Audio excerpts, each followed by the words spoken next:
சீரரா செல்வம் போல் சேர்க்கவே என் ஆசான் வீரராகவர்க்கு புகழ்.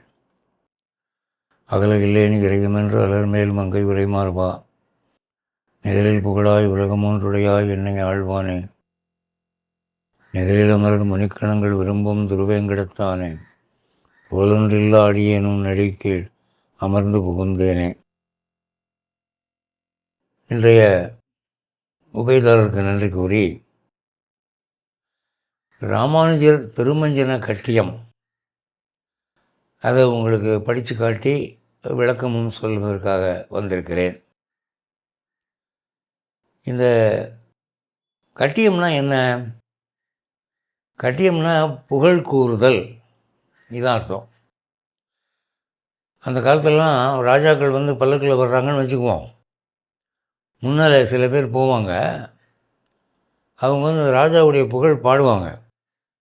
ராஜாதி ராஜ ராஜ மார்த்தாண்ட விஜய கம்பீர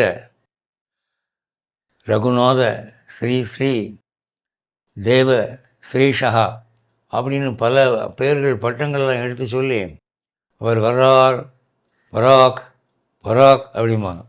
இதுக்கு பேர் தான் கட்டியம்னு சொல்கிறது. இந்த கட்டியத்துக்கு இங்கிலீஷில் வந்து பேனிஜிரிக் என்று சொல்வார்கள். PANEGYRIC பேனிஜிரிக். யூலஜின்னு கூட சொல்லுவாங்க. இது எல்லா நாட்டிலையும் உண்டு. ராஜாக்கள் ஆட்சி இல்லாத நாடு இந்த உலகத்தில் இல்லை. எல்லா நாட்டிலையும் ராஜாக்கள் ஆட்சி இருந்து தான் இப்போ மக்களாட்சி வந்திருக்கு. அப்போது ராஜாக்களுக்கு புகழ் பாடுவது என்பது அகில உலக சகஜமான விஷயம். அதுபோல் பெருமாளுக்கு நாம் வந்து கட்டியம் சொல்கிறதுங்கிறது எல்லா பெருமாள் கோவில்லையும் பழக்கம். அதில் இந்த ஸ்ரீ வைஷ்ணவர்கள் ஸ்ரீ ராமானுஜர் மேலே மிகுந்த நன்றி உணர்வும் அன்பும் கொண்டவர்களாதலாலே ராமானுஜருக்கு ஒரு கட்டியம் சொன்னாங்க. அதை எப்போ சொல்கிறது அப்படின்னா, திருமஞ்சனம்னா நீராட்டுதல். நீராடம் போதுவீர் போதுமினோ ஆண்டாள் சொன்ன இல்லையா, குளிக்கிறது. ராமானுஜருடைய விக்கிரகத்துக்கு திருமேனிக்கு நீர் விட்டு குளிப்பாட்டும் போது, திருமஞ்சனம் செய்யும்போது, அப்போது பார்த்துக்கிட்டு இருக்கிற மக்கள் எதை பார்ப்பாங்க, எதை ரசிப்பாங்க, எவ்வளோ நேரம் பார்ப்பாங்க அப்படின்லாம் கேள்வி இருக்கு இல்லையா.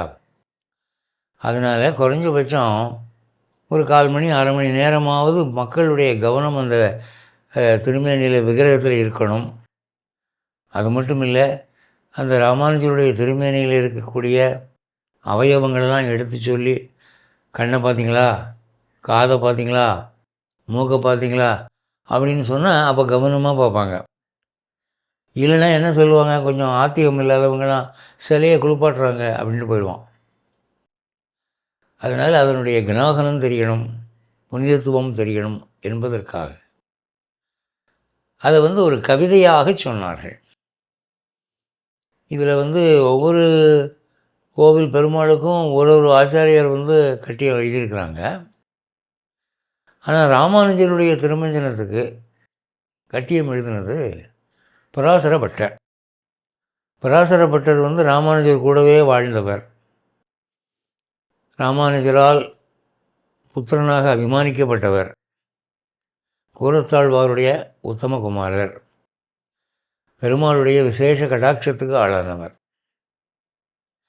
அவருக்கு ராமானுஜர் மேலே எவ்வளவு பிரீத்தினா இன்னும் அளவுன்னு இல்லை.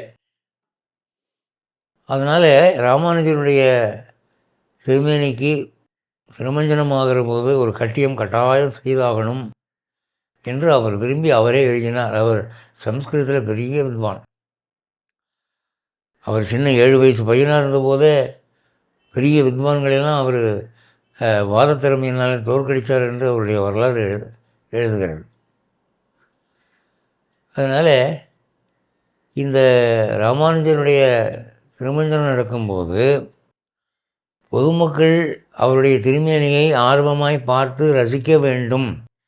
அது வெறுமனே குளிப்பாட்டுற சடங்குன்னு நினைக்கக்கூடாதுங்கிறதுக்காக அவர் தமிழும் சம்ஸ்கிருதமும் கலந்து ஒரு கட்டியம் எழுதினார்.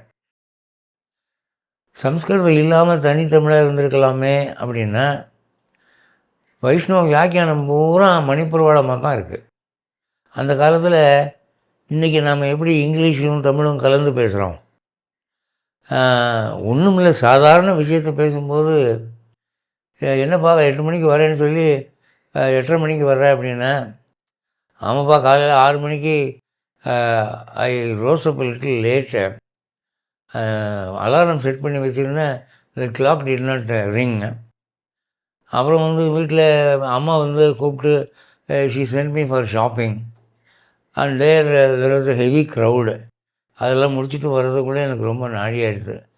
இப்படி சும்மா சாதாரண பேச்சு கூட இங்கிலீஷும் தமிழும் கலந்து தான் பேசுகிறதுன்னு ஒரு பழக்கம் ஆகிப்போச்சு நாட்டில். சாதாரண ஒரு ஆட்டோ ரிக்ஷாக்காரனோட சண்டை போட்டால் கூட அவன் கூட இங்கிலீஷ் கலந்து பேசுகிறான். கொஞ்சமாக திங்க் பண்ணி பாருங்கள் சார், உங்களுக்கு திங்கிங் கெப்பாசிட்டி கொஞ்சமாக இருக்கணும் சார், அப்போ தான் சார் எங்கள் கஸ்டமரை உங்களுக்கு உணர முடியும் அப்படின்றான். அவன்கிட்ட நம்ம இங்கிலீஷ் கற்றுக்கலாம் போல் இருக்குது. அப்படி 2 மொழிகளும் கலந்து பேசுவது என்பது இந்த நாட்டில் ஏற்பட்ட ஒன்று.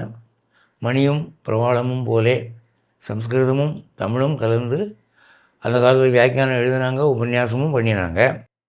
அந்த ஸ்டைல்லையே அவர் எழுதியிருக்கார்.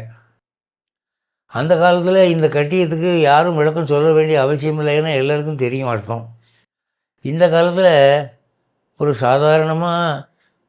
சாதாரண ஆர்டினரி எக்ஸ்பிரஷனுக்கு கூட நமக்கு வியாக்கியானம் வேண்டியிருக்கு. ஆழ்வாரதை அனுபவிக்கிற பொழுது திருவாயுமலர்ந்து தருகிறார் அப்படின்னு ஒரு உபன்யாசகர் சொன்னால், கேட்டுக்கிட்டு இருக்கிற வந்து இது என்ன சார், ஆழ்வார் அனுபவிக்கிற பொழுதுன்னா ஆழ்வார் வந்து வாயில் ஏதாவது மிட்டாய் போட்டு சாப்பிட்டுக்கிட்டு இருக்காரா, என்ன அனுபவிக்கிறார் அவர் அப்படின்னு கேட்குறான்.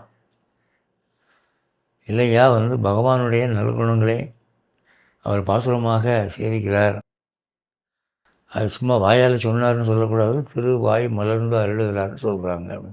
ஓ அப்படியா அப்படின்னு கேட்டுக்கிறான். அப்போ காலம் மாறி போச்சு, அறிவு சுருங்கி போச்சு. அதனால் எல்லாத்துக்கும் நம்ம விளக்கம் சொல்ல வேண்டியிருக்கு. இப்போது உங்களுக்கு முன்னாலே ராமானுஜருடைய திருமேனி, ஸ்ரீபெரும்புதூர் திருமேனி நினச்சிங்க. ஏன்னா ராமானுஜர் உயிரோடு இருந்தபோது அவர் கூட ஒரு 3 நாள் 4 நாள் இருந்து அவரை பற்றி அப்படியே ஒரு ஃபிகர் வரைஞ்சி அந்த சிற்பி செய்தது. அதை பார்த்துட்டு ராமானுஜர் அப்படியே அசந்து போய் கட்டி பிடிச்சி, அதே மாதிரி இருக்குப்பா, என்னையே நான் பார்க்குறேன் என்று சொல்லி அவர் வந்து ஆத்மாவகனம் பண்ணி கொடுத்தார். அதனால் இது என்ன மாதிரி இருக்குதுன்னு அவரே சர்டிஃபை பண்ண விக்கிரகம் அதுதான். அப்போ வந்து இங்கே அது தான் உகந்த திருமேனி, தானான திருமேனி அப்படின்னு அவருடைய திருமேனிகளில் வகைகள் உண்டு.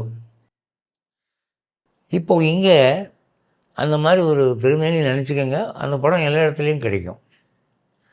முதல்ல ஒரு 4 வரியில் தியான ஸ்லோகம், நான் ராமானுஜரை தியானிக்கிறேன் அப்படிங்கிறதுக்கு ஒரு ஸ்லோகம் ஆரம்பிக்கிற போது நாயந்தே நாயந்தே அப்படின்னு ஆரம்பிப்பாங்க. நாயந்தேனா என்னென்னா, நான் நாயினேன் தேவரீர் அப்படிங்கிறத சுருக்கி நாயந்தே அப்படின்னு சொல்கிறாங்க. அது ஏன் நாயினேன்னு சொல்கிறாங்கன்னா, நாய் வந்து என்ன தான் நீங்கள் ஊட்டி வளர்த்தாலும் திருடன் வந்து ஒரு பீஸ் மட்டன் போட்டான்னா அவனுக்கு இது பாராட்டிடும், அவன் டக்குன்னு பால் மாறிடும். மனிதர்கள் அப்படித்தானே, கடவுளுக்கு நன்றி பாராட்டுறது இப்போ தான் யாருக்கும் நன்றி பாராட்டிகிட்டு இருக்காங்க. ஸோ நாயினும் கீழானவன் நான். அடுத்து நாயுடைய பழக்க வழக்கங்கள் உங்களுக்கு தெரியும். குப்பை தொட்டியாக மோந்து பார்க்கும், வீடு திறந்துருந்தால் உள்ளே போயிடும், சின்ன கோபம் வந்தால் வள்ளுவள்ளுன்னு கத்தும், நாய் மாதிரி கத்துறான் பாரு அப்படிங்கிறாப்புல. நாய்கிட்ட உத்தமமாக நம்ம பார்த்து பாராட்டுற மாதிரி என்ன இருக்குது சொல்லுங்கள். அதனால் நாயந்தே என்று ராமானுஜருக்கு நாம் முதல்ல விண்ணப்பம் பண்ணுறோம். அந்த முதல்ல தியான ஸ்லோகம் என்ன அப்படின்னா, காஷாய சோபி கமனேயே சிகானிவேஷம் தண்டத்ரயோஜ்வலகரம் விமலோபவீதம் உத்யத் தினேசன நிபம் உல்லசத் ஊர்துவ புன்றம் ரூபம் தவாஸ்து எதிராஜ திருஷோர் மமாகிரே. எதிராஜ அப்படின்னா எதிகளுக்கு ராஜா, சன்னியாசிகளுக்கு அரசன். சன்னியாசிகளுக்கு அரசனாகிய ராமானுஜரே, ஒரு விண்ணப்பம் என்னென்னா, நான் இதை படிக்க போகிறேன், வாய் இது படிக்கும், மனசு எதையோ நினைக்கும், வாய் ஒன்று பாட மனம் ஒன்று நினைக்கின்ற மாதிரி என் நிலைமை ஆயிடக்கூடாது, உம்முடைய திருமேனி என் கவனத்தில் இருக்கணும்னு அவர்கிட்ட ஒரு விண்ணப்பம் பண்ணுறாரு. காஷாய சோபி கமனேயே சிகானி வேஷம், காஷாயம் அணிந்தவரும் சிகை வைத்தவரும் தண்டத்திரையோஜி வளர்க்குறம் திரிதண்டம் பிடித்தவரும் விமல உபவீதம் ஒரு தூய்மையான பூணூல் அணிந்தவரும் உத்திய தினேசன நிபம் உல்லசத் ஊர்தோபுண்டம், அவருடைய திருமண்காப்பு எப்படி இருக்குதான் ஊர்தோபுண்டம்னு சொல்கிறது. திருமண்காப்பு சூரியன் உதிக்கிற மாதிரி பிரகாசமாக இருக்கான், தூரத்துலேருந்து பார்த்தா அவருடைய திருமண்காப்பு தான் ரொம்ப அட்ராக்டிவாக இருக்குதான். அந்த ரூபம் தவ அஸ்து வச்சிராஜ திருஷோர் மமாகிரே, திருஷோர்னா காட்சி, மமாகிரே என் முன்னாலே என் காட்சியிலே இந்த உருவம் நிலையாக நிற்கட்டும் அப்படின்னு முதல் தியான ஸ்லோகம். அதுக்கப்புறம் ஆரம்பிக்குது. அப்பனுக்கு சங்காளி அளித்தருளும் பெருமாள். என்னடா இது பெருமாளுக்கு திருமணஞ்சன கட்டியும் போடுறாங்களா இல்லை ராமானுஜருக்கு போடுறாங்களா, பெருமாள்னு வந்திருக்கே அப்படின்னா, பெருமாள் என்ற சொல் பெருமான் என்ற சொல்லினுடைய ஒரு மாறிய நிலை என்று ஒரு இலக்கிய ஆராய்ச்சி இருக்குது. இப்போ முருகப்பெருமான் சிவபெருமான் அப்படின்னு சொல்கிறோம் இல்லையா, அந்த பெருமான்கிற சொல்லு தான் பெருமாள்னு மாறி இருக்குது. பெருமாள்னா உயர்ந்தவன், ஒரு உத்தமமான தலைவன், ஒரு புனிதமானவன் அப்படின்னு அர்த்தம். இப்போ அருணகிரிநாதர் கூட முருகனை பெருமாள் அப்படிங்கிற பெருமாளே அப்படின்றாரு. சில பேர் பெரும் ப்ளஸ் ஆள் அப்படின்னு சேர்ந்து பெரிய மனுஷன் அப்படிங்கிறது தான் அப்படி வந்திருக்குன்னு சொல்கிறாங்க. அது தப்பு. பெரும் ப்ளஸ் ஆள்னு சேர்ந்தால் பேராள்னு வரும். எனவே அது கூட்டு சொல் இல்லை, தனிச்சொல் தான்.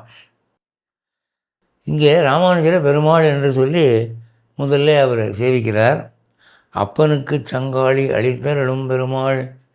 திருப்பதி வெங்கடாச்சலபதி பெருமாளா முருகனா அம்பாளான்னு ஒரு சர்ச்சை வந்தபோது ராமானுஜர் அந்த ஊர் ராஜாக்கிட்ட சொல்லி, நம்ம இந்த 3 தெய்வத்துக்குரிய சின்னங்களையும் வைப்போம், அம்பாளுக்குரியதையும் வைப்போம், முருகனுக்குரியதையும் வைப்போம், பெருமாளுக்குரிய சங்கு சக்கரத்தையும் வைப்போம், நாளை காலையில் அந்த சாமி எந்த ஆயுதத்தை கையில் வச்சுருக்கோ அந்த சாமி தான் அதுன்னு ஒத்துக்குவீங்களா அப்படின்னு கேட்டால் எல்லோரும் சரின்னு சொன்னாங்க. அப்போ மறுநாள் காலையில் பார்த்தபோது பெருமாள் சங்கு சக்கரத்தை ஏந்திருந்தார். அப்போ இது பெருமாள் தான் அப்படின்னு அன்றைக்கி அவர் அதை தீர்ப்பு வழங்கினார். திருப்பதியில் இன்றைக்கி இவ்வளோ கூட்டம் இருக்குது, இவ்வளோ பணம் சேருதுன்னா ராமானுஜர் இல்லைன்னா திருப்பதி இல்லை.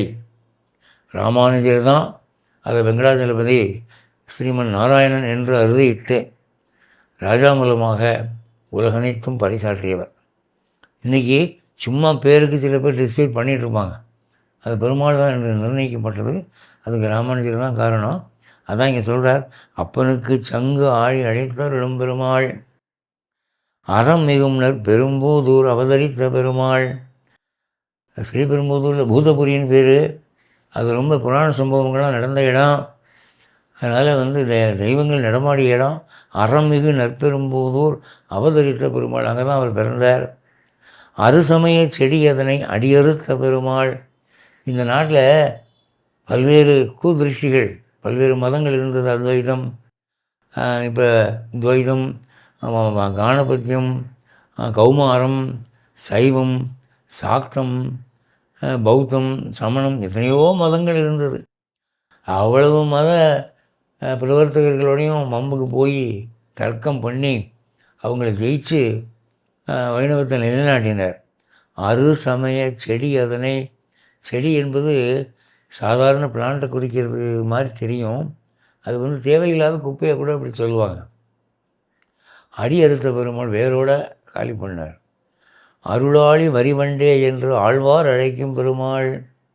இது என்னென்னா, நம்மாழ்வார் திருவாய்மொழியில் 1ஆம் பத்தில் 4வது பதிகத்தில் 6வது பாசுரத்தில் ஒரு வரி பாடியிருக்கார். அது என்ன அப்படின்னா, இந்த பாட்டு பாருங்கள்.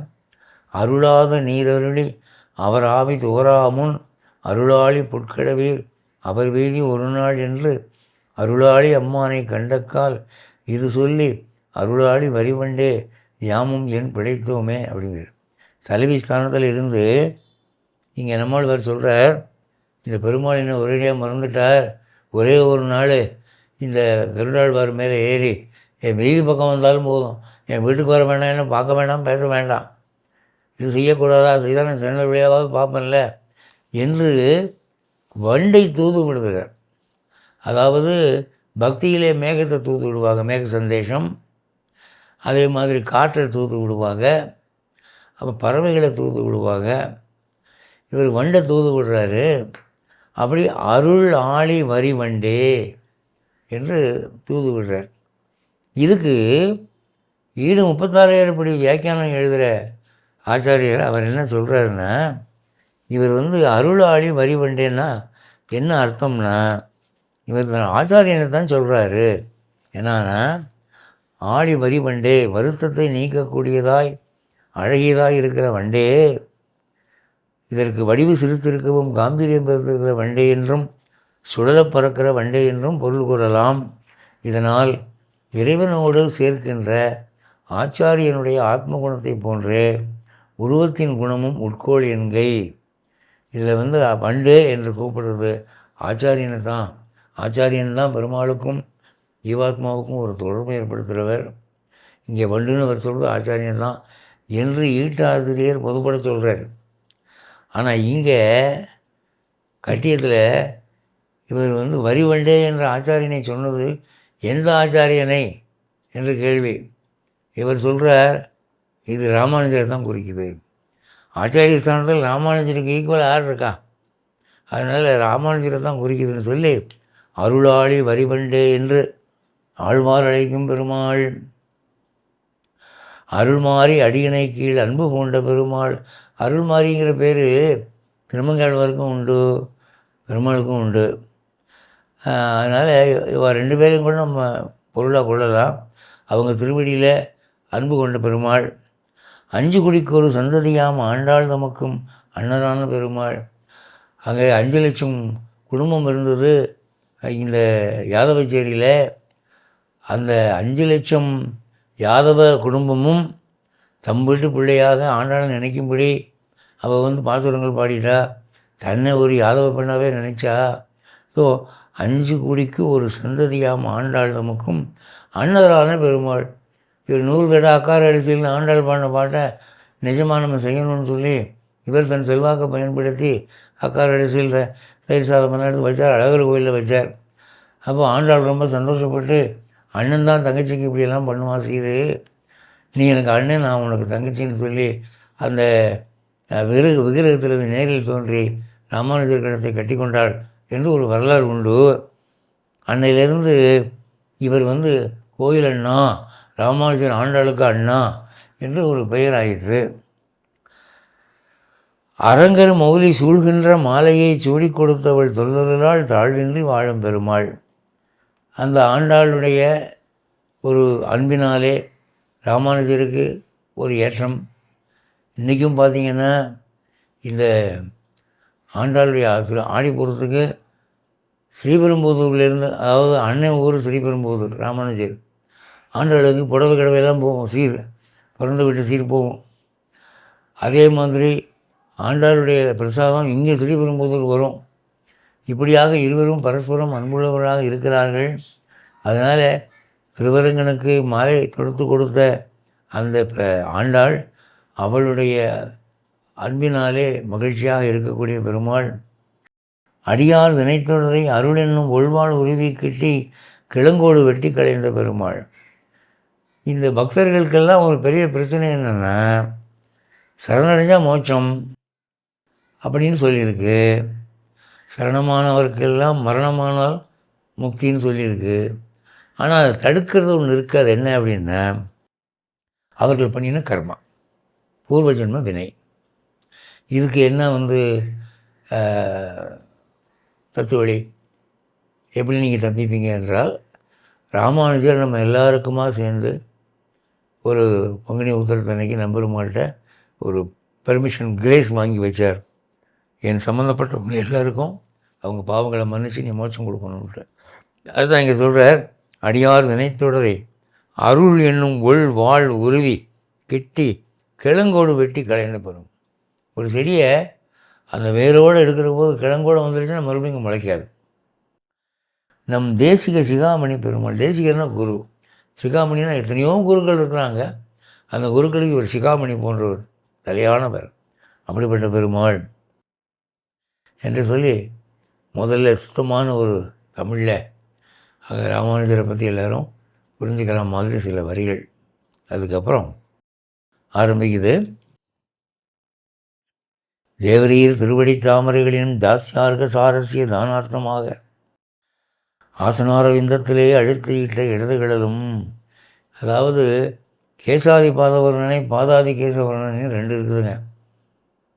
ஒரு தெய்வத்தை வர்ணிக்கிற போது தலையில் ஆரம்பித்து காலில் முடிக்கிறது ஒரு பழக்கம், காலில் ஆரம்பித்து தலையில் முடிக்கிறது ஒரு பழக்கம். இவர் காலில் ஆரம்பிக்கிறார், அதுவும் இடது காலில் ஆரம்பிக்கிறார். என்ன சொல்கிறார்? தேவரீர் திருவடி தாமரைகளின் தாஸ்யார்க சாரசிய தானார்த்தமாக. நான் ராமானுஜருக்கு அடிமை அப்படின்னு சொன்னால் ஒரு அடியவன் என்ன செய்யணும்? அவருடைய இடது காலில் தான் தொட்டு வணங்கணும். ஏன்னா கால்களில் உடம்பில் மற்றும் நம்ம நினைக்கிறது கால், அந்த காலில் மற்றும் நினைக்கிறது இடது கால். அந்த இடது காலில் போய் நான் தாசனாக தூசியாக இருக்கிறேன் அப்படின்னு சொல்கிறதுனால தாசிய அருக சாரஸ்ய தானார்த்தமாக பக்தர்களுக்கு அந்த கைங்கரிய தானமாக கொடுக்கறது இடது கால் தான். அது ஆசனம் அரவிந்தத்தில் அழுத்திக்கிட்ட இடது காலம். அவர் உட்கார்ந்துருக்கிற அந்த ஆசனத்தினுடைய தாமரை, எல்லா தெய்வங்கள் நின்னாலும் சரி உட்கார்ந்தாலும் சரி அவங்க தாமரை மாதிரி முதல்ல ஒரு அமைப்பு இருக்கும். அதில் இடது காலத்தை அடியில் முதல்ல வைக்கிறார். அப்புறம் இடத்துடையின் மேல் வளர்த்தி கண்ணார கண்டு கழிப்பதோர் காதல் உற்றார்க்கு காட்டிக்கிட்ட வலது கடலும். அந்த இடது கால் மேலே வலது காலம் வச்சுருக்கார். அது எப்படின்னா, இந்த இடது காலால் பாதி மறைஞ்சு போயிடும், வலது கால் முழுக்க தெரியும். அதான் சொல்கிறாரு, இடது தொடை மேலே வளர்த்தி கண்ணார கண்டு கழிப்பதோர் எல்லாம் முழுக்க பார்க்கலாம், காதல் உற்றார்க்கு காட்டிக்கிட்ட வலது கடலும். அப்புறம் சாட்சாத் மன்மதாயமான மதுமதன விஷய தூணீர யுகலம் போலே இணைத்து வைத்த கணைக்கால்களும். அந்த காலினுடைய பாதத்துக்கு மேலே இருக்கிறது கணைக்கால்.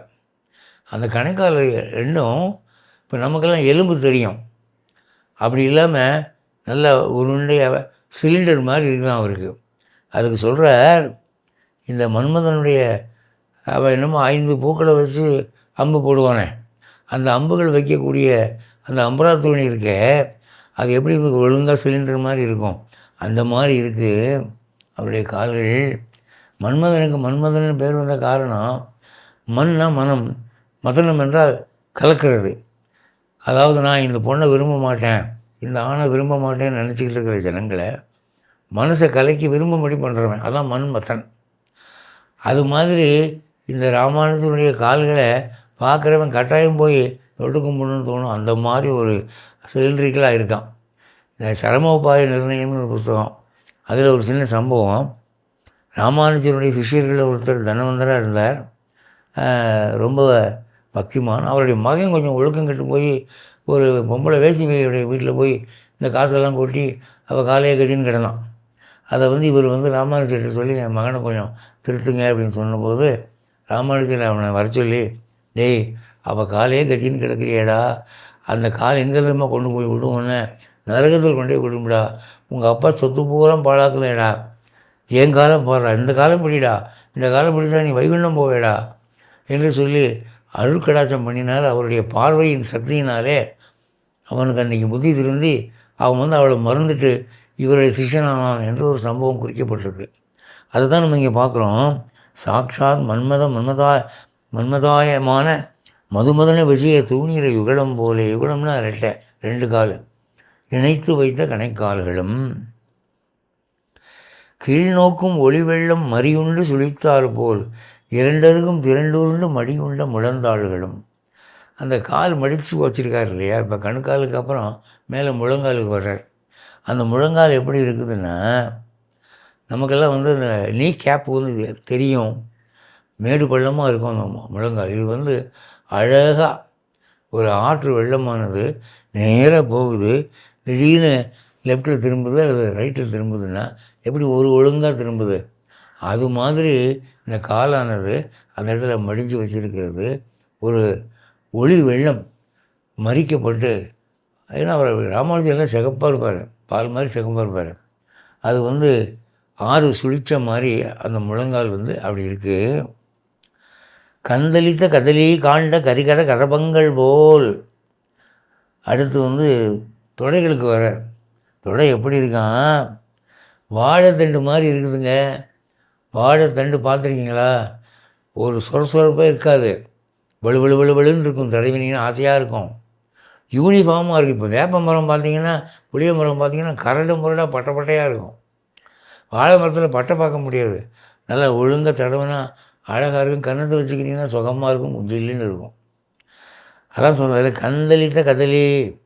அப்போ தான் புதுசாக பூ விட்டு காய் காய்க்க ஆரம்பிச்சிருக்கு. கதலி காண்ட, கதலி காண்டா வாழை தண்டு. கரிகர கரபங்கள் போல், இது ஒரு உதாரணம். அடுத்த உதாரணம் சொல்கிறேன். கரிகர கரபம்னா யானையினுடைய துதிக்கை. யானை துதிக்கை பார்த்திங்கன்னா பெருசாக ஆரம்பித்து வர வர சிறுசாக முடியும். அது மாதிரி இவருடைய தொடை இந்த இடத்துல ஆரம்பிக்கிறதுல அகலமாக இருக்குது, அப்படியே கீழ் நோக்கி வரும்போது சிறுசாக இருக்குது, யானை துதிக்க மாதிரி இருக்குது. இவருடைய தொடை வந்து ஒரு மேடு பள்ளம் இல்லாமல் ஸ்மூத்தாக வலுவலுன்னு அழகாக இருக்குது. அதை வாழைத்தண்டுன்னு சொல்லலாமா, யானை துதிக்கைன்னு சொல்லலாமா அப்படின்னு வியக்கிறார்.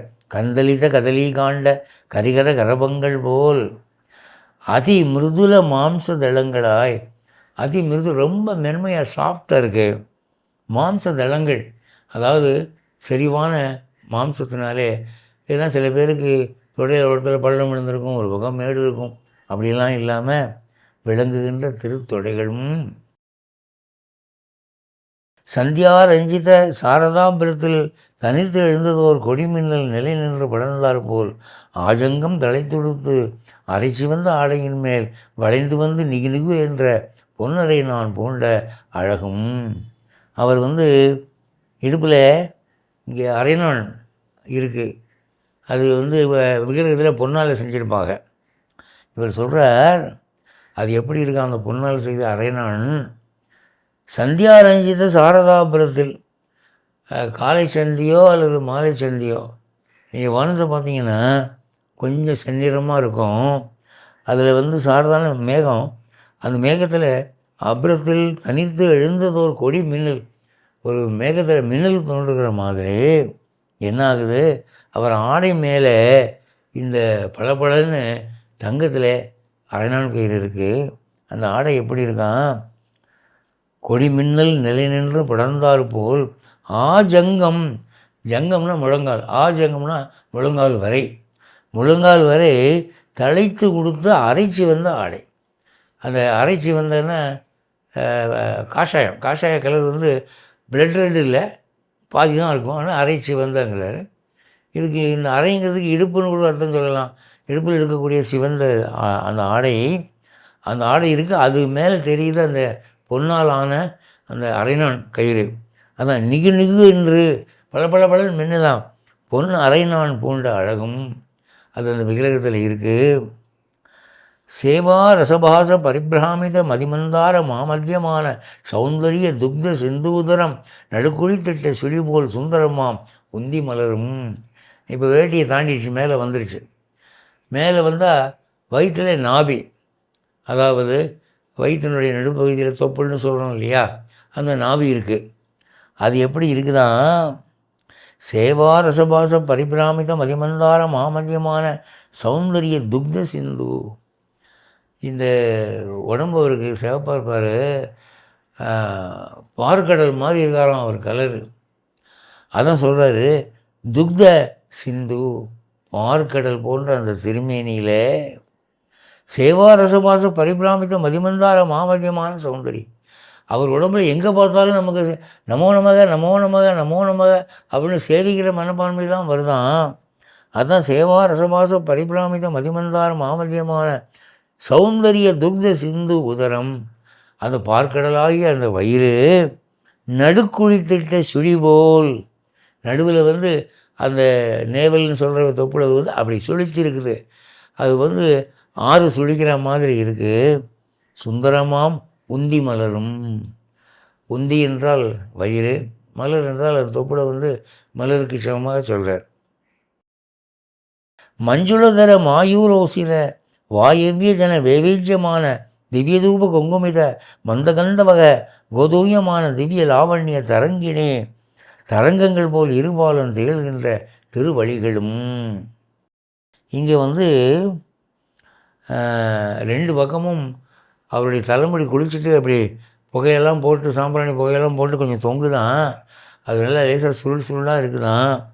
அது வந்து கடல் அலைகள் மாதிரி இருக்குதா 2 பக்கமும். அதை வந்து சொல்கிறாரு. இப்போ இந்த திருவழிகள்ங்கிற வார்த்தை யூஸ் பண்ணுறாரு. திருவழின்னா என்ன? வழின்னு தமிழில் எடுத்துக்கிட்டிங்கன்னா சதை புடைப்புன்னு இருக்குது, அது பொருந்தாது இங்கே. வழின்னு சம்ஸ்கிருதத்தில் என்ன அர்த்தம்னா அலை அலையாக இருக்கும் முடி அப்படின்னு சொல்லலாம். அடுத்து இவர் என்ன மேலே சொல்கிறார் அப்படின்னா, அழகான மயில் இறகினாலும் வாசனை வேறு பொருத்தப்பட்ட விசிறியினாலும் காற்று வீசிய தூபம் போட்டு குங்குமத்தோட மந்த கந்தமெல்லாம் பண்ணி நறுமணம் மிக்க ஓதுயமான திவ்ய லாவண்ய தரங்கிணி தரங்கங்கள் போலே கடல் அலை போலே இருக்கக்கூடிய இருபாலும் திகழ்கின்ற திருவழிகள், 2 பக்கம் தொங்கக்கூடிய சுருட்ட முடி அப்படின்னு சொல்கிறார். இப்போது இங்கே ஒரு கேள்வி வருதுங்க. ராமானுஜர் சன்னியாசி, அவர் குடுமித்தனம் வச்சுருப்பார், தலையில் மற்ற இடத்துலலாம் முடி இருக்காது இல்லையா? அப்படி இருக்கிற போது இப்படி லாங் ஹேர்ஸ் வருதுன்னு எப்படி சொல்ல முடியும் அப்படின்னா, இதுக்கு விடை நமக்கு எங்கே கிடைக்கிது? இதே கட்டியத்தில் கடைசி பகுதியில் பார்த்தீங்கன்னா இந்த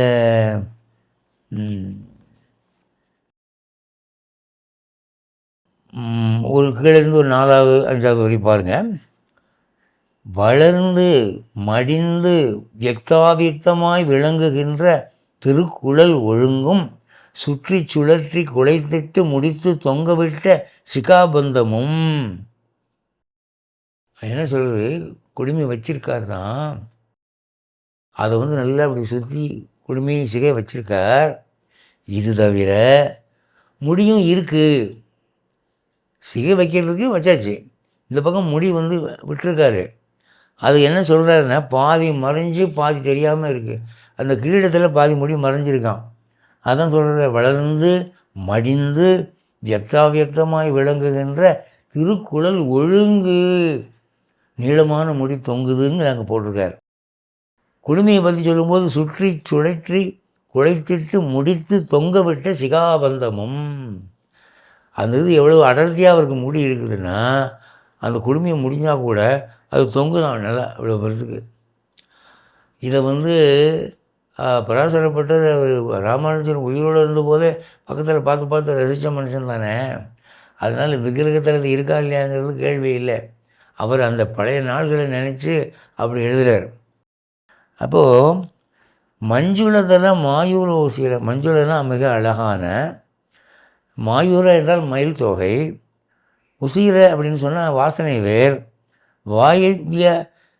வாயவ்ய ஜன வைவித்தியமான அந்த மயிலிறகு தொகையினால் அப்படி வீசுகிற போது வர்ற காற்றுல வேகமாக திவ்ய தூப குங்குமத்தை, அந்த சாம்பிராணி புகை அந்த குங்கும பூவெல்லாம் கலந்து மந்த கந்த வகை ஒரு நல்ல மென்மையான நறுமணம் வந்து அதில் போய் திவ்ய லாவண்ய தரங்கினி, லாவண்யான மிக அழகாக இருக்கக்கூடிய முடி.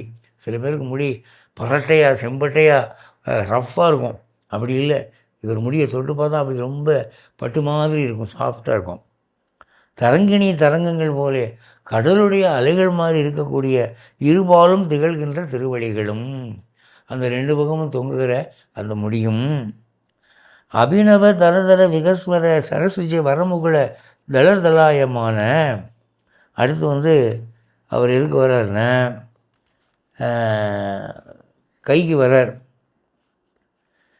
அபிநவ தரதர விகஸ்வர சரசுஜ வரமுகுல தளர்தலாயமான, புதுசாக இப்போ தான் மலர்ந்திருக்கிற தாமரை போல மென்மையாகவும் அழகாகவும் காட்சி தரக்கூடிய அவருடைய கரங்கள்.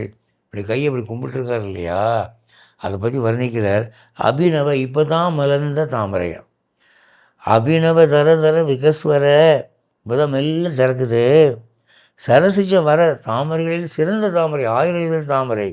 முக்குலன்னா பட்டு, மொட்டு. தளர்தலாயமான, இப்போ தான் மெல்ல விரிய தொடங்குது. அந்த தாமரை எவ்வளோ டெண்டராக இருக்கும், பார்க்க அழகாக இருக்கும். நிஜ அஞ்சலி சிகாங்குடி சோபையை நிஜ ஹிருதய ஜலஜதர சிகார்த்த ஜனார்தனனுக்கு அபிநயித்து காட்டுவது போலே.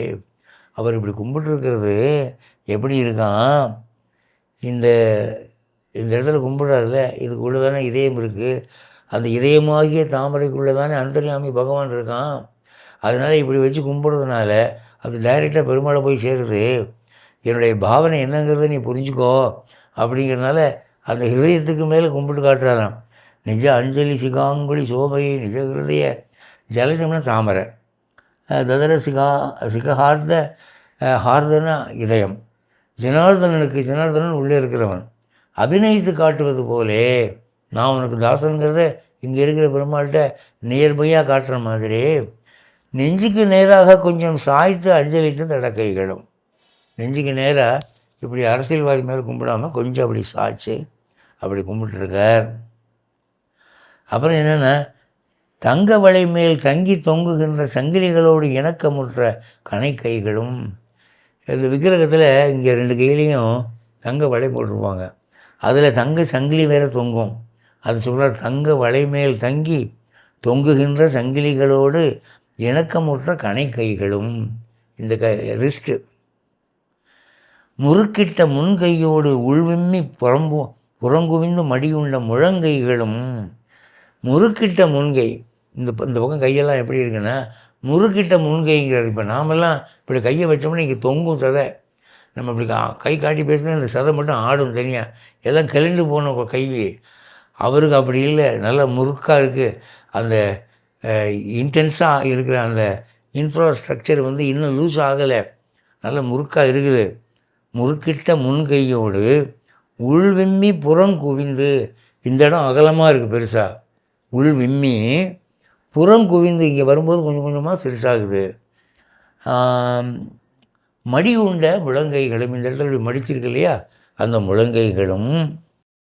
அப்புறம் கனகமய குலதரங்களை கடைந்தெடுத்து மடுத்தாற்போல் திரண்டு நீண்ட பாகு தண்டங்களும். தங்க மலையை வெட்டி குடைஞ்சி செஞ்ச மாதிரி 2 கை அப்படிங்கிறது. ஆள் சிகப்பாக இருக்கிற தடதலன்னு, அப்படி இங்கே எலும்பு தெரியல, இங்கே எலும்பு தெரியல, இங்கே எலும்பு தெரியல, எங்கேயுமே எலும்பு தெரியல. அப்படியே தங்கத்தை வெட்டி நீளமாக இருக்குது. அவர் கை தொங்க விட்டார்னா முழங்கால் வரைக்கும் நிற்கும், அந்த மாதிரி கை அவருக்கு. பாகு தண்டங்களும், கரங்களாகி நீண்ட தண்டங்களது. வைகுண்டாதி பிரம்மகோஷங்கள் வந்திருக்கும் மாணிக்க பண்டாரமான நெஞ்சமாகிய நீனகருக்கு ஒரு கனகமய கவாடம் போல் பளபளன்ற அகன்று காடவியூடமாய் திகழ்கின்ற திருமார்பின் அழகும். அவர் ஒரு சின்ன விஷயத்துக்கு 10 அட்ஜெக்டிவ் போடுறார், அப்படி உணர்ச்சி வசப்பட்டார். ராமானுஜரோடவே வாழ்ந்த மனுஷன் அவர் விக்கிரகத்தை வர்ணிக்கிற போது அந்த பழைய நாள் ஞாபகம் வந்துடுச்சு. அவர் நேரில் நடக்கும்போது உட்காரும்போது எப்படி இருப்பார் அப்படிங்கிறத அவர் சொல்கிறாரு.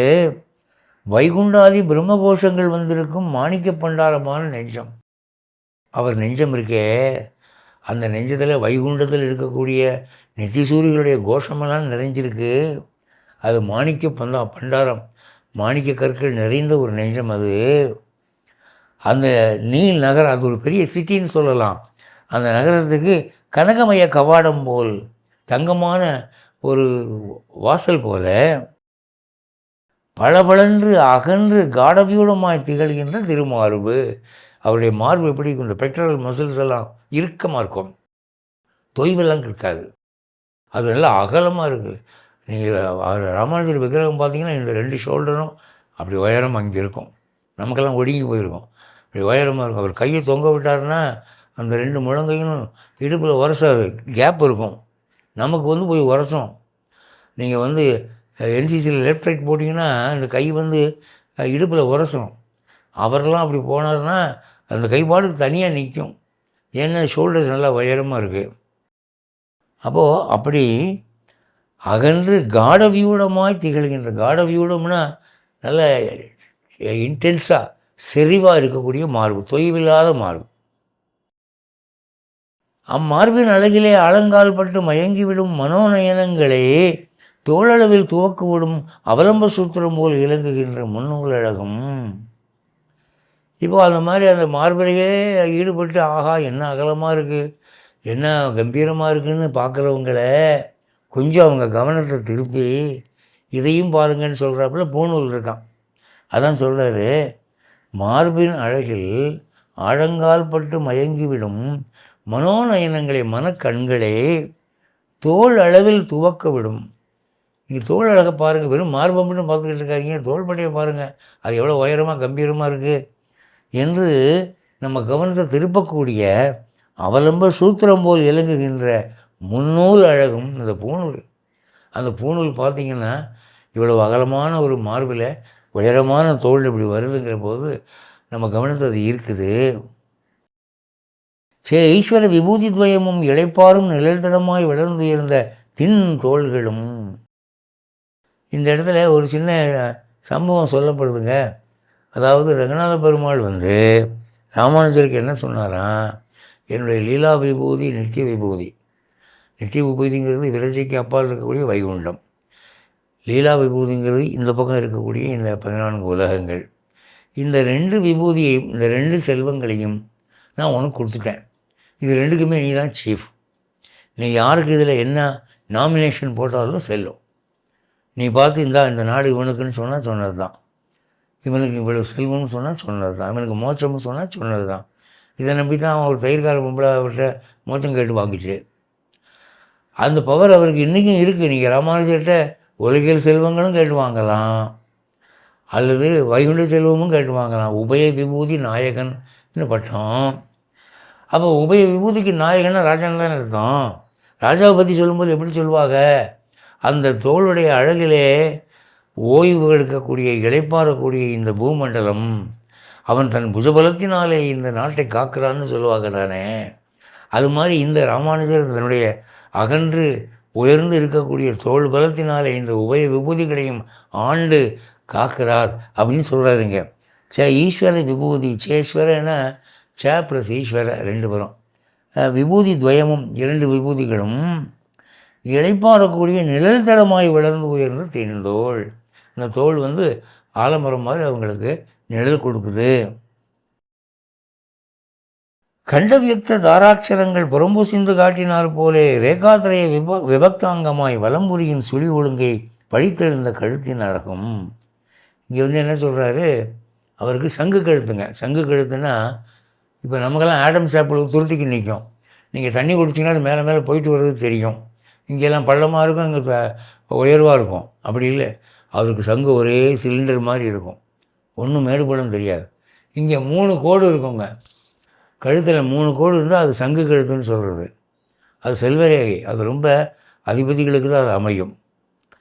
அவருக்கு அப்படி இருக்கான். அதுக்கு என்ன சொல்கிறாரு, இந்த கண்டம்னா தொண்டையில் அவர் சொல்கிற வேதங்களும் ஸ்லோகங்களும் மந்திரங்களும் எவ்வளோ அழகாக கணீர்னு வருது. ராமானுஜருடைய உச்சரிப்பு எப்படி இருக்குன்னு தெரியுமா? அந்த காலத்தில் மைக்கே அது ஒன்றே ஏதுங்க. அவர் கம்பீரமாக நின்று பேசினார்னா அந்த உச்சரிப்புக்கு 1000 பேர் உக்காந்துருப்பான் எதிராப்பில். கடைசி வரிசையில் இருக்கிறவனுக்கு கூட தெளிவாக கேட்கும். அந்த மாதிரி சொல்வார். அதை இந்த பாலாம் கரெக்டாக நிறுத்தி நிதானமாக சொல்வார். சர்வ தர்மானு பரித்யஜ்ய மாமேக்கம் சரணம் பிரஜ அகம் துவா சர்வ பாப்யேபியோ மோக்ஷயிஷாமி மாசுச்ச என்கிறான். அப்படின்னா கடைசியில் உட்காந்துருக்கிறவன் என்ன சாமி சொல்கிறீங்கன்னு கேட்க மாட்டான், அது பக்கத்தில் பேசுகிற மாதிரி இருக்கும். அதான் சொல்கிறாரு, கண்டவியக்த தாராட்சரங்கள், இந்த கழுத்துக்குள்ளே ஒளிஞ்சிருக்கக்கூடிய அந்த எழுத்து வேதங்கள் மந்திரங்கள் எல்லாம் புறம்பு உசிந்து காட்டினால் போலே வெளியே ஒரு விசிபிளாக தெரிகிற மாதிரி ரேகாத்திரைய விபக்தம். இந்த 3 திரையம்னா 3, இந்த 3 ரேகைகளும் வெளியே அழகாக இருக்குது. பார்த்தா வலம்புரியின் சுழி ஒழுங்கு, வலம்புரி சங்கு மாதிரி இருக்காது, சங்கு கழுத்துன்னு சொல்கிறாரு. வலம்புரியின் சுழி ஒழுங்கை பழித்து எழுந்த கழுத்தின் அழகும். வலம்புரி சங்கெல்லாம் ஒரு அழகாயா இதுதான் என் அழகுன்னு அந்த சங்க படிக்குதான் இது. அப்படிப்பட்ட கழுத்தின் அழகும் மறுக்கழுத்தின சந்திரமண்டலத்தையும் அப்போதளர்ந்த செந்தாமரை பூவையும் அதற்கரித்து கிட்டினாரை மையலேற்றி மயக்கும் மாயமந்திரமாய் விளங்குகின்ற ஸ்மயமான முக அரவிந்தமும். அடுத்து முகத்தை பற்றி வர்ணிக்கிறார். என்ன சொல்கிறாரு? அது சந்திரமண்டலம் மாதிரி இருக்குன்னு சொல்லலாம். முகம் நல்லா ரவுண்டாக இருக்கும். மறுக்கழுத்தின சந்திரனில் வந்து மறு இருக்கும், இந்த முயல் மாதிரி சொல்லுவாங்க. மறுக்கழுத்தின சந்திரமண்டலத்தையும் அப்போதளர்ந்த செந்தாமரை பூவையும், மலர்ந்த செந்தாமரை பூ மாதிரி இருக்குது அதையும் சொல்லலாம். அதற்கரித்து அவற்றை கீழே தள்ளி, அவற்றின் புகழை கீழே தள்ளி இது மேலே நிற்கிறான். சந்திரன் அழகுன்னு சொல்லாதீங்க, செந்தாமரை பூ அழகுன்னு சொல்லாதீங்க, ராமானுஜர் முகம் அழகுன்னு சொல்லுங்கள். இதுதான் சார் நம்பர் 1, அதெல்லாம் நம்பர் 2, நம்பர் 3 சார். அதான் அதற்கரித்தல், அது கீழே தள்ளி. மறுக்கழுத்தின சந்திரமண்டலத்தையும் அப்போதளர்ந்த செந்தாமரை பூவையும் அதற்கரித்து கிட்டினாரை மையலேற்றி மயக்கும் மாயமந்திரம். கிட்டே வேணாவது வந்து அவர் முகத்தை பார்த்துட்டானா தொலைஞ்சான், அவ்வளோதான். அதுக்கப்புறம் அவர் விட்டு போவானே, அங்கேயே விழுந்து கிடக்க வேண்டியது தானே. அந்த முகத்துக்கு அப்படி ஒரு சாம் இருக்குல்ல, அப்படி ஒரு கவர்ச்சி இருக்குல்ல. அவர் ஒன்றும் செய்ய வேணாம் சார், சும்மா அப்படி உட்காந்து வாங்க அப்படின்னு சொன்னால் போதும். பார்த்தவன் அப்படியே பார்த்துக்கிட்டு இருப்பான், உட்காந்தவன் உட்காந்துக்கிட்டே இருப்பான், நின்னவன் நின்றுக்கிட்டே இருப்பான், நகர மாட்டான். அந்த முகத்துக்கு அப்படி ஒரு மேக்னெட்டிக் பவர் இருந்தது. அதான் சொல்கிறார், மறுக்கழுத்தின சந்திர மண்டலத்தையும் அப்போதளர்ந்த செந்தாமரை பூவையும் அதற்கரித்து கிட்டினாரை மையலேற்றி மயக்கும் மாயமந்திரமாய் விளங்குகின்ற ஸ்மயமான முகாரவிந்தமும். புன்னகையான ஒரு முகங்க. சில பேர் முகத்தை பார்த்தீங்கன்னா அவன் சும்மா நார்மல் மூடில் இருந்தாலே இப்படி இருப்பான். இவன் கோபமாக இருக்கானோ சோகமாக இருக்கானோ அப்படிங்கிற மாதிரி அவன் மூஞ்சின்னு இருக்கும். ஒரு நல்ல ஒரு விளங்குற மூஞ்சியாகவே இருக்காது அது. அவன் மூஞ்சியை பார்த்தாலே நமக்கு அவங்ககிட்ட பேசுகிறதுக்கு மனசு வராது. இவெல்லாம் ஒரு மனுஷனா அப்படின்ற மாதிரி இருக்கும். ஆனால் இவர் ராமானுஜர் அப்படி இல்லை, சும்மா இருந்தாலே அந்த முகம் ஒரு சிரிச்சா மாதிரி இருக்கும். அவர்கிட்ட போகலாமே, 4 வார்த்தை பேசலாமே அப்படிங்கிற மாதிரி இருக்குமா அந்த முகம். அதான் சொல்கிறார், ஸ்மயமான முக அரவிந்தமும் இசைந்து கனிந்து திராட்சாத்வயம் போல வகுப்புண்ட சுபுக விகாசமும். சுபுக்கம்னா இந்த இடங்க, இந்த தாடைன்னு சொல்கிறோங்க இல்லையா, நாடி, தாவங்கொட்டை, சின், இங்கிலீஷில் சொல்கிற சின். இந்த இடம் எப்படி இருக்கான், இந்த இடத்துல அப்படி வந்து சதை வந்து சேர்கிற இடத்துல இந்த இடத்துல ஒரு நடுவில் ஒரு சின்ன பள்ளம், ஒரு நாட்சி. அதனால் இங்கே கொஞ்சம் லேசாக உருண்டு, இந்த பக்கம் உருண்டு 2 இருக்குது. அதை பார்த்தா 2 திராட்சை பழம் மாதிரி இருக்குது. இந்த பக்கம் ஒரு திராட்சை பழம், இந்த பக்கம் ஒரு திராட்சை பழம், நடுவில் ஒரு பள்ளம். அதை பார்த்தா எப்படி இருக்குதான், இசைந்து கனிந்து திராட்சாத்வயம் போல வகுப்புண்ட சுபுக விகாசமும். இந்த பக்கம் 2 திராட்சை பழம் தாண்டா இருக்குது, சீட்லெஸ் அப்படிங்கிற மாதிரி தோணுதான். அப்படி அந்த தாடை அழகு இருக்கே, அதை மட்டுமே பார்த்துட்ருக்கலாமே. இவர் வந்து பராசரப்பட்டவர் வந்து என்ன நினைக்கிறார் தெரியுமா, இந்த ராமானுஜர் குழந்தையாக இருந்தபோது ராமானுஜருடைய தாயார் வந்து அந்த ராமானுஜருடைய இந்த தாடை பகுதியை பிடிச்சி ராமானுஜா ராமானுஜா அப்படின்னு கொஞ்சம் பாடம் இல்லையோ, அதை வந்து அவர் நினைக்கிறாரு. அதான் சொல்கிறார், இந்த 2 பக்கமும் 2 திராட்சை பழம் மாதிரி இருக்குது, நடுவில் ஒரு பள்ளம் இருக்குது, இந்த தாடை மட்டும் என்ன அழகாக இருக்குது என்று இசைந்து கனிந்து திராட்சாத்வயம் போல வகுப்புண்டு சுபுக விகாசமும். அதிருச்சிர பாவ கர்ப்பமானதொரு வார்த்தை சொல்லத் தொடங்கி துடிப்பது போல் விளங்குகின்ற திருப்பவளங்களும். அடுத்து வாயை வர்ணிக்கிறாருங்க. வாயை பவளம்னு சொல்கிறாரு. உதடு 2 சிகப்பாக இருக்குது, அது ரொம்ப ஒரு லட்சணம். அது எப்படி இருக்குதான், ஒரு உயிரோட்டமாக இருக்குங்கிறார். அந்த உதடும் வாயும் ஒரு உயிரோட்டமாக என்னமோ சொல்ல போகிறாரு அப்படிங்கிற மாதிரி இருக்கான். இப்போ பல பேருடைய வாயை பார்த்திங்கன்னா செத்த போன மாதிரி வச்சுருப்பாங்க வாயை. நான் சொல்கிறது புரியுதா அப்படின்னு இப்படியே உட்காந்துருப்பான். ஏய் நான் சொல்கிறது புரியுதா, காதில் ஏறுதாடா அப்படின்னு. அப்படி இல்லை, இவர் வந்து very lively, very active face. அது லிப்ஸ் எல்லாம் பார்த்தீங்கன்னா it is ready to speak. அவர் உயிரோட்டமாக இருக்குது. அதான் சொல்கிறது, அதிருச்சிர பாவ கர்ப்பமானது ஒரு வார்த்தை சொல்ல தொடங்கி துடிப்பது போல் விளங்குகின்ற திருப்பவளங்களும். அபிமத ஜன தரிசனானந்த வேகத்தாலே அர்ச்சாவதார சமாதியை கடந்து விம்மி வெளிவழிகின்ற அவ்வியக்த மதுர மந்தகாச விலாசமும். அது விக்கிரகமா இல்லை நிஜமாகவே ராமானுஜர் தானா என்று சந்தேகப்பட வைக்கிறான் அந்த வாயில் இருக்கிற ஒரு புன்னகை சிரிப்பு. நிஜமாகவே சிரிக்கிறதோ, என்னை பார்த்து சிரிக்கிற மாதிரி தான் இருக்குது அப்படின்னு சில பேர் சொல்லுவாங்க. அதுதாங்க சொல்கிறாரு, அதிருச்சிர பாவ கர்ப்பமானதொரு வார்த்தை சொல்லத் தொடங்கி துடிப்பது போல் விளங்குகின்ற திருப்பவளங்களும் அபிமத ஜன தர்சன ஆனந்த வேகத்தால் தனக்கு விருப்பமான சிஷ்யர்களை பார்த்ததுனால ஏற்பட்ட மகிழ்ச்சியினாலே அர்ச்சாவதார சமாதியை கடந்து, அர்ச்சாவதாரம் அசையாது பேசாது விக்கிரகம், அதை தாண்டி விம்மி வெளிவழிகின்ற அவ்யக்த மதுர மந்தகாச விலாசம், நான் நிஜமாகவே உயிரோடு தான் இருக்கிறேன், இது விக்கிரகம் இல்லை நான் தான் என்று சொல்லுகிற மாதிரி ஒரு சிரிப்பு, ஒரு புன்னகை, ஒரு பேச துடிக்கிற உதடு, அது உயிர் அவ்வளோ உயிரோட்டமாக இருக்குது. ஸ்பட்டிகமய முகர மண்டலங்கள் போல் தளதள என்ற திவ்ய கபோலங்களும். அடுத்து கன்னங்களை பற்றி சொல்கிறார். கண்ணாடி கன்னம்ங்கிறார். முகரன்னா கண்ணாடி, கண்ணாடி கன்னங்கள்னு வர்ணிக்கிறார்கள் சினிமாவில். அதாவது அந்த கன்னம் பல பல பலன்னு ரிஃப்ளெக்டிவாக இருக்குது. அதனால் ஸ்பட்டிகம் போல் இருக்குது. ஸ்பட்டிகமய முகுர மண்டலங்கள் போல் தளதள என்ற திவ்ய கபோலங்களும். இந்த கன்னம் கனகனக மகரகுண்டல் துயத்தால் தளைந்து வளர்ந்து மடிந்து வடிவிட்டு சுருண்டு நீண்டு தோளளவும் தொங்குகின்ற கர்ணபாசங்களும். காது பார்த்திங்கன்னா அவர் காது நீளமாக வளர்ந்துருக்கும், அதில் இது தொங்கும் தங்கத்தில். அதான் கனகனக ரொம்ப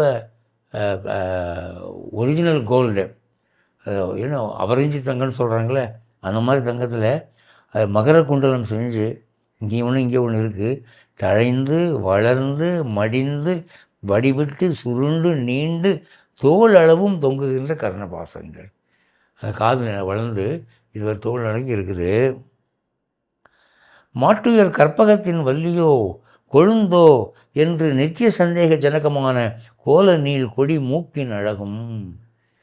இது மூக்கை பற்றி சொல்கிறார். மூக்கு கொடி மாதிரி இருக்குன்றார். கொடி மாதிரி மூக்குன்னா என்ன, அது யோசிச்சு பாருங்கள். கொடிங்கிற சங்கின்னு வளரும், இவருக்கு மூக்குன்னு அப்படியாக போகுது. அங்கே நீங்கள் தான் யோசித்து பார்க்கணும். இந்த மூக்கு இருக்க ஷார்ப்பாக இருக்கும், இந்த இடத்துல நீளமாக இருக்கும், கோணாமல் இது வரைக்கும் வந்திருக்கும். ஆனால் அதை தொட்டு பார்த்தா உறுதியாக இருக்கே தவிர உள்ளே எலும்பு இருக்காது. ஆனால் எலும்பு இருக்கிற கை எப்படி உறுதியாக இருக்கோ அதுபோல் மூக்கும் ஃபேமாக இருக்குது. காரணம் என்ன அப்படின்னா லிகமெண்ட் அப்படி இருக்காங்க. நீங்கள் கொடி எடுத்துக்கோங்க, கொடிக்கும் மரத்துக்கும் என்ன வித்தியாசம்? மரத்தில் பட்டை இருக்குது, உட்டு இருக்குது, பித்து இருக்குது, ஸ்ட்ராங்காக இருக்குது, ரம்பத்தை வச்சு தான் அறுக்கணும். ஆனால் கொடி அப்படி இல்லை, ஒடிச்சா ஒடிஞ்சிடும். ஆனால் அதுவும் பார்த்தா உறுதியாக இருக்கிற மாதிரி இருக்கும். இந்த மூக்கு உறுதியாக இருக்கிற மாதிரி இருக்குது, ஆனால் உள்ளே எலும்பில்லை. அதை நம்ம எப்போ கண்டுபிடிக்கிறோம்? சில சமயத்தில் அவர் சிரிக்கிற போது இந்த ரெண்டு மூக்கும் போயிட்டு வருது. கோவப்பட்டாருன்னா இந்த ரெண்டு மூக்கு வெடிச்சிக்குது. அப்போ பார்க்குற போது நமக்கு உள்ள எலும்பில்லை அப்படின்னு தெரியுது. சில சமயத்தில் கைக்குட்டையாளர் மூக்கை அப்படி தொடச்சிக்கிற போது உள்ள எலும்பில்லைன்னு தெரியுது. அப்போ என்ன சொல்லலாம்? கொடிக்கு எப்படி உள்ளே மரம் இல்லாமல் உறுதியாக இருக்கிறதோ அதுபோல் எலும்பில்லாமல் மூக்கு உறுதியாக இருப்பதனாலே இந்த மூக்கை கொடி மூக்கு என்று சொல்லலாம் என்று பராசரப்பட்ட ஒரு முடிவுக்கு வரார். அப்படி சொல்லும்போது என்ன கொடி? வெத்தலை கொடியா இல்லை ரோஜாப்பூ கொடி, என்ன எந்த கொடின்னு சொல்லேன்? அவர் சொன்ன மாட்டு உயர் கற்பகத்தின் வள்ளியோ, தேவலோகத்தில் இருக்கக்கூடிய மாட்டு உயர்னா சிறந்த கற்பக கொடி இருக்குதே அதுவா? கற்பகத்தின் வள்ளியோ கொழுந்தோ, அது ரொம்ப மூக்கு கொஞ்சம் அழுத்தி செஞ்சுட்டா சிவந்து போகுது, கொழுந்து மாதிரி இருக்குது என்று நித்திய சந்தேக ஜனகமான என்னன்னைக்கு நமக்கு அந்த சந்தேகம் வந்துக்கிட்டே இருக்குது. அப்படிப்பட்ட கோல அழகான நீள் கொடி மூக்கு. மூக்கு நல்லா ஷார்ப்பாக நீளமாக இருக்கும். ஜப்பான்காரனுக்கெல்லாம் பார்த்திங்கன்னா மூக்கு அமைங்க அட்ரஸே இல்லாமல் இருக்கும். ஆனால் இவர் மூக்கு நல்ல நீளமாக இருக்கும். மூக்கு நீளமாக இருக்கணும்னு தான் சாமுதிரிக சாஸ்திரம் சொல்லுது. அடுத்து மிதோபத்த ஸ்பர்த ஸ்புரித்த சபரத்வந்த லலிதங்களாய் புடைபறந்து முளிர்ந்து நீண்ட தண்டாமரை கண்களும். அடுத்து கண்ணுக்கு வர்றார்.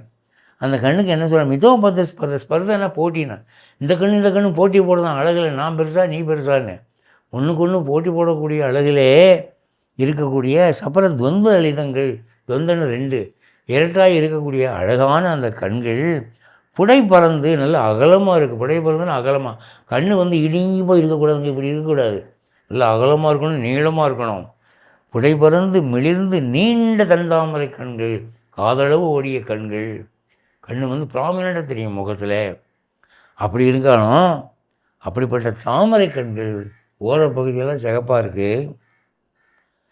குண உத்கர்ஷ குண்டலிதமான திருச்சாரங்கம் போல் வளைந்த திருப்புருவ வட்டங்களும், குண உத்கர்ஷன பெண்டிங் வளைஞ்சிருக்கு. வில்லு பார்த்தீங்கன்னா சாரங்கம் என்பது அவனுடைய வில்லு, அது நடுவில் வளைஞ்சிருக்கும். அதுபோல் இவருடைய புருவம் அப்படி வளைஞ்சிருக்கு. பேசும்போது அப்படி தூக்குனாருன்னா அந்த புருவம் ரெண்டு மேலே போகுது. சில பேருக்கு தூக்கும்போது புருவத்தை தூக்க முடியாது, பேசும்போது அது அப்படியே தான் நிற்கும் ஸ்டிஃபாக. இவருக்கு அப்படி இல்லை, எக்ஸ்ப்ரெசிவ், வெரி எக்ஸ்ப்ரெசிவ். குண உத்கர்ஷ குண்டலிதமான வளைந்த திருச்சாரங்கம் போல் வளைந்த திருப்புருவ வட்டங்களும், அரைவட்டம், இது ஒரு அரைவட்டம், இது ஒரு அரைவட்டம். அடுத்து வந்து அஷ்டமி சந்திர அமிர்த பிரவாகங்கள் கற்பக கொடியடியில் பெருகி வந்து தேங்கினார் போலே திருநுதல் மேல் இலங்குகின்ற நாசிகா மூலத்திருத்த ஸ்ரீ ராமானுஜ தீபிய திவ்யோர்துவ புண்டர விசேஷம். அவர் நெத்தியில் போட்டிருக்க திருமண் காப்பை பற்றி சொல்கிறார். அஷ்டமி சந்திர அமிர்த பிரவாகங்கள், அது 8ஆம் நாள் சந்திரன் போலே நெத்தி அகலமாக அப்படி இருக்குது, பாதி சந்திரன் மாதிரி. அஷ்டமி சந்திர அமிர்த பிரவாகங்கள், அந்த அமிர்த பிரவாகமானது கற்பக கொடியடி இந்த மூக்கினுடைய அடிப்பகுதியிலே பெருகி வந்து தேங்கினார் போலே திருநுதல் மேல் இலங்குகின்ற, இந்த நுதல்னா நெற்றி மேல் இலங்குகின்ற நாசிகா மூலம்னா மூக்கின் அடிப்பகுதி. நாசிகானா மூக்கு. இந்த நாசிகாங்கிற சம்ஸ்கிருத வார்த்தையில் தான் இங்கிலீஷில் நோஸ்ன்னு வந்தது.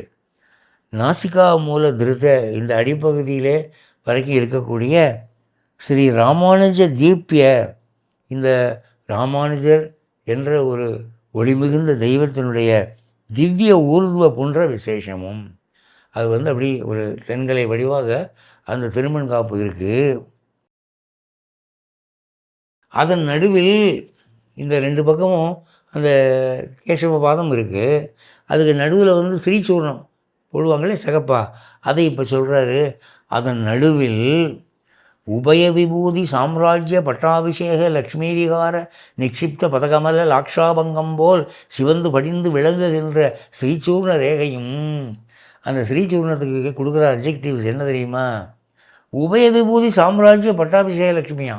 இப்போ உபய விபூதிக்கு நீ தான் ராஜான்னு சொல்லிட்டார்ல பெருமாள், அப்போ மகாலட்சுமி சும்மா இருப்பாளா? அவள் ராஜ்யலட்சுமி தானே. அவள் வந்து சரி நான் உட்காடுறேன், நான் பவர் கொடுக்குறேன் அப்படின்னு இப்போ வந்து உட்காந்துட்டாலாம். எப்படி? அதுக்கு அடையாளம் தான் நடுவில் சிகப்பாக இருக்குது அப்படின்ற.